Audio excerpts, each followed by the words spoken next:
سلام درنو لیدونکو، ښه راغلاست نن ورځې تازه او مهمو خبرونو ته. د پی ټي ایم ملګري وایي چې د ګیلمن وزیر په ځای باندې یو بل ځوان ټاکلی دی چې د هغه نوم دی جپنان پشتین.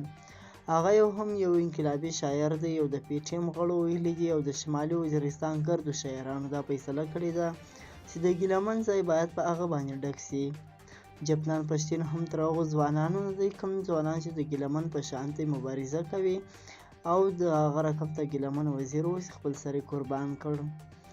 د پی ټي ایم ملګرو ویلي دي چې جپنان پشتین د شمالي وزیرستان سره تعلق لري او ډیر ژر به پی ټي ایم ته راسي او په پی ټي ایم کې به خپله مبارزه شروع کړي. بل خواته د ګیلمن وزیر مورکۍ ویلي دي چې ګیلمن وزیر سره ما 2 شپې له مخه ملاقات شوی و، بیا ما خپل زوی نه لیدلی. حتی هغه ټیم زه خبره شولم، ما ته خپل مسیح وویل هغه یې زموږ کلي ته راوړئ، جنازه یې وه. نو ما ته خپل مسیح وویل چې هغه اکسیډنټ کړی ده، مړ نه ده او بچاو ده.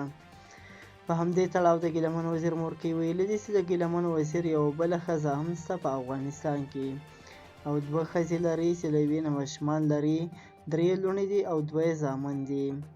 همداراز د ګیلمن مورکۍ ویلي دي چې ګیلمن وزیر ډیر ښه ځوان و او هغه به ما ته ویل چې بیا هم د اسلام آباد څخه چکر درکوم.